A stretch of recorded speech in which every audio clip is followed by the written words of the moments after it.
அண்ணன் வந்துட்டு முதல்ல ஏற்காட்டுக்கு வரமாட்டேன்ற மாதிரி தான் சொன்னாங்க. வேணாம் இதெல்லான்ற மாதிரி. அப்படியா சரி ஓகே, நான்லாம் போயிட்டு அப்பாகிட்ட எதுவும் சொல்ல மாட்டேன்ப்பா, எனக்கு ஒன்றும் பிரச்சனை இல்லை, நீயே இப்போவே போயிட்டு உனக்கு வந்து ஏற்காடுக்கு போகிறதுக்கு இஷ்டம் இல்லைன்றது சொல்லிட்டு வந்துடுன்னு சொல்கிறாங்க.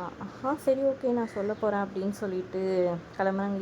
நில்லுடி அப்படின்னு சொல்லிட்டு கார்த்திக் நிற்க வைக்கிறாரு. என்ன சின்னத்தான் அப்படின்னு சொல்கிறாங்க. குண்டாத்தி நீ பாட்டுக்கு போயிட்டே இருக்கிற அப்படின்னு சொல்லிட்டு இங்கே நான் சொல்கிறது கேளு, கொஞ்சம் சொல்கிறத புரிஞ்சுக்கோன்னு சொல்லிட்டு ஏதோ வந்துட்டு கொஞ்சம் புரிய வைக்க ட்ரை பண்ணுறாரு. அண்ணமும் வந்துட்டு அவங்க அப்பா மேலே இருக்கிற பாசத்தினால வந்துட்டு சொல்லக்கூடாதுன்ற மாதிரி அமைதியாகிறாங்க. அதுக்கப்புறம் பார்த்திங்கன்னா எப்படியோ ஒரு வழியாக ஏற்காடு கிளம்பி சொல்லிட்டு கிளம்ப பார்க்குறாங்க. அப்போ கார்த்திக்கோட அம்மா வேணும்னே வந்துட்டு விழுந்துடுற மாதிரி விழுந்து நடித்து கொட்டுறாங்க. கார்த்திக்கும் அண்ணத்தையும் வந்துட்டு ஏற்காடுக்கு போவிடாமல் பண்ணுவோன்ட்டு.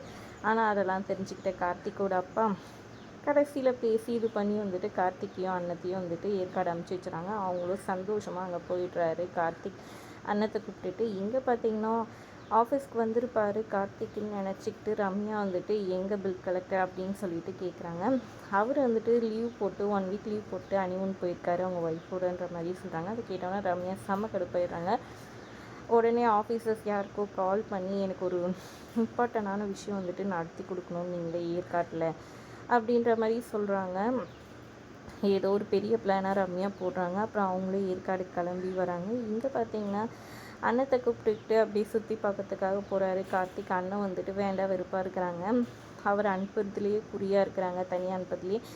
ஏன் இன்னும் இப்படியெல்லாம் பண்ணிகிட்ருக்க, நானும் பார்த்துட்டே இருக்கேன், நீ என்னை தனியாக தள்ளி வைக்கிறதுலேயே குறியாக இருக்கே, என்ன தான் உனக்கு பிரச்சனைன்னு கோவமாக கத்தி கேட்டுட்ருக்காரு. அப்போ அண்ணன் மனசுக்குள்ளே நினச்சிக்கிறாங்க, விதி தாங்க உங்களையும் என்னையும் பிரித்து வைக்க பார்க்குது சின்னத்தான் அப்படின்ற மாதிரி மனசுக்குள்ளே வந்துட்டு நினச்சிக்கிறாங்க.